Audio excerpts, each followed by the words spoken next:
But Moxley moves on to the next round.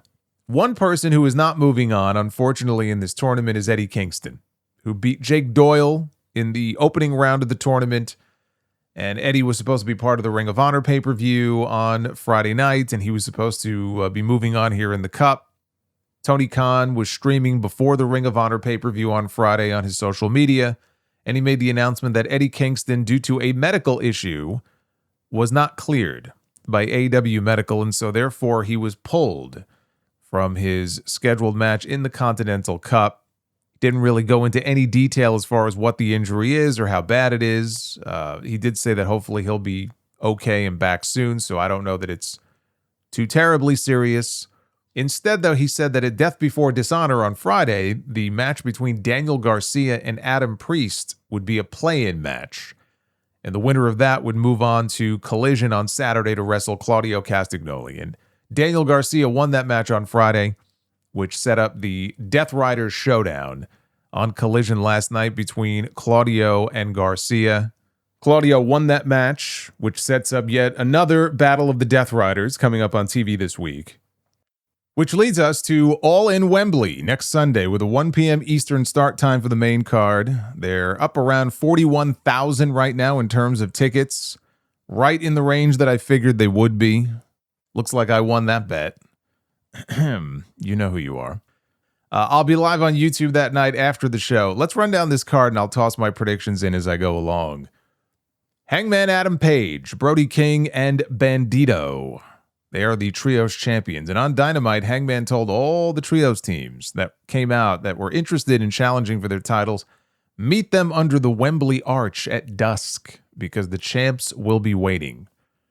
I don't know how many teams are going to end up being a part of this outside of the champs, the Demand, the Lethal Twist, the Bang Bang Gang, maybe some combination of Callis family members, maybe the Conglomeration, maybe the Dogs, and whatever team Swerve Strickland is assembling, which is very likely going to include the debuting Kofi and Creed. The New Day, the New Dawn, whatever they're calling themselves. I think this is where we see them. Now, I wouldn't be debuting them in a match like this with a gazillion other people, but Tony obviously wants to try to get as many people on the show as possible. So this match in the Casino Gauntlet, this is his way of doing that. But it's not how I would be debuting these two. If they do debut here, though, you got to put the belts on them. You can't have them go in there and fucking lose. So my prediction here is that they do debut, and it's going to be Swerve and the New Day as the new Trios champions. Kevin Knight is going to defend the TNT Championship against Darby Allin in a Falls Count Anywhere match. He blew up Darby. He exploded him on Dynamite this week with Pyro. And Darby had to be carried out on a stretcher. So that's kind of where things were left on Wednesday. One would assume this match is still going to be taking place, but Darby will not be 100%. When is Darby 100%? Darby is never 100%. I'm expecting Kevin Knight to retain the title either way, though. Kyle Fletcher is going to defend his international championship against Kazuchika Okada and Konosuke Takeshita. And this right here could be the show stealer. I mean, obviously, Omega and Ospreay probably will steal the show, but this match is going to be fucking great. I'm very much looking forward to this. It's hard for me to imagine a scenario where Fletcher retains. It's not impossible that Fletcher could kind of eke it out. Everybody thinks he's going to lose and then he wins. But there's been a lot of back and forth between Fletcher and Okada about, well, you know, especially on Okada's end, like, we got to make sure we keep it in the family. That's all that matters. Keep it in the family, right? He says this with a wink and a nod. So there's been a lot of heat lately between him and Fletcher. And I think in the end, Takeshita is going to be the beneficiary of that. I think Takeshita had to go away for the G1. That's the only reason they took the belt off him in the first place. Now he's back. Right? He was back on Dynamite this week, and I think they put the belt back on him. Divine Dominion, they've been unbeatable as the women's tag team champions. They've got a great act going. They're a great team.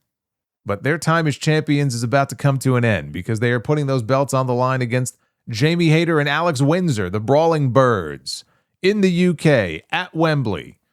Everything has been building to this match. Everything has been building to a title change here. Let's just game this out and say they beat the Brawling Birds. They've beaten everybody else. They go in there and beat the Brawling Birds. Then what? They don't even have anybody left. The Brawling Birds, they're going to be your new women's tag team champions. We have the finals of the Continental Cup. As things stand right now, Kyle O'Reilly, he got a win over Orange Cassidy on Collision last night. Claudio, as I mentioned, got a win over Daniel Garcia. And we already know what the semifinals are going to be. It's going to be Kyle O'Reilly one-on-one with Nigel McGuinness and Jon Moxley one-on-one with Claudio Castagnoli. So another match that you could have made the final here in this tournament, and they're doing it in one of the earlier rounds. I'm looking at these two matches here. Jon Moxley is going to the finals.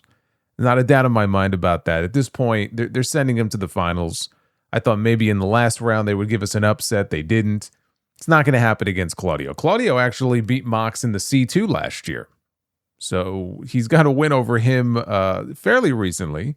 I think Moxley will get that win back from him here. He'll punch his ticket to the finals. The only question is, do they run back the story between Moxley and Kyle O'Reilly?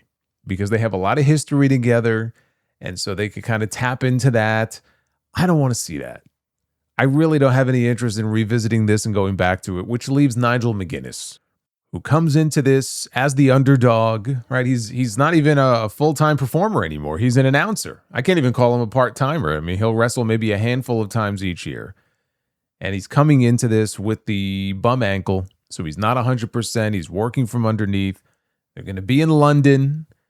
All the signs point to Jon Moxley and Nigel McGuinness in the finals of this Continental Cup. And if that is the case, I'm going to go at Nigel McGuinness. I actually think that they'll probably want to go with the feel-good story here. And I'm going to go at Nigel for the win. But it ties into the next match I'm going to talk about here. So even though Moxley loses the Continental title, it is not the last of Jon Moxley that we are going to see on this pay-per-view. Because up next, we have the men's Casino Gauntlet match with Andrade El Idolo entering in number 1, MJF entering in number 2. Also in the Gauntlet, Tommaso Ciampa, Commander. It's going to be a bunch of other people. I'm going to say that Ilya Dragunov, I know Tony Khan at the Scrum after Death Before Dishonor on Friday night was playing very coy, and it's entirely possible that he hasn't had any conversations with him yet. But he is a free agent. And I would think that on a big show like this, Tony would probably want to have at least one surprise name in there. I think we're going to see Ilya Dragunov as the big surprise here. He's not going to win, but I think he'll pop up in the Gauntlet. Can't be Sheamus because he's not free until October 1st. I'm going to say this. I'm going to say that the Gauntlet match takes place after the Continental Cup final and after Jon Moxley loses. He then enters the Gauntlet. And he wins the contract to challenge Will Ospreay for the AEW World Championship at All Out, which will also be where we see Andrade wrestle MJF in a singles match. That's my prediction. Adam Copeland and Christian Cage, the AEW Tag Team Champions, defend their titles for the first time ever against the Young Bucks. To some, this might be a dream match. Cope and Christian, I mean, they could still go out there with the right people and have a very good match. Obviously, they're a lot older. But this is still a big attraction on the show just because we haven't seen it before. It's kind of the clash of two generations. And I think this is where the Bucks get the belts back. New tag team champions. The AEW Women's World Champion, Willow Nightingale, defends her title against Mercedes Moné. Second year in a row that Mercedes has won the Owen Hart tournament. She failed last year. She's had 2 opportunities before to become the AEW Women's World Champion. She has failed on both of those times. Willow, though, just won the belt. She just beat Tekla for the belt at Redemption. I don't like the idea of using Willow as a transitional champion. But if Mercedes loses this, that's 2 years in a row that she will have won the Owen and lost, which is also kind of lame. Maybe, I don't know, maybe I'm in the minority on this. I'm going with Willow. I think that Willow Nightingale is going to retain that championship, and there's going to be this continued drought for Mercedes where she keeps trying to win the world title, and she just can't do it.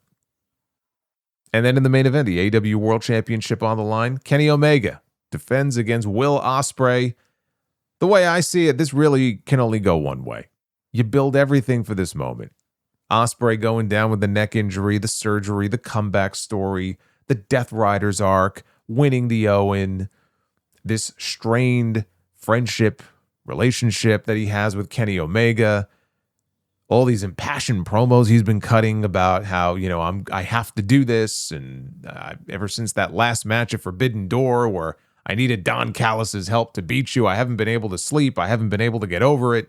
I need to go in there and prove that I can do this by myself. I need to prove that I can go in there and pull the trigger. And then if he goes in there and he doesn't, that's a pretty lame payoff to that story here in front of, 45,000 people or whatever it is at Wembley Stadium, in his backyard, in front of his family, in front of his friends. This is Will Ospreay's night. Everything has been building to this moment. The only outcome here is Will Ospreay winning the AEW World title.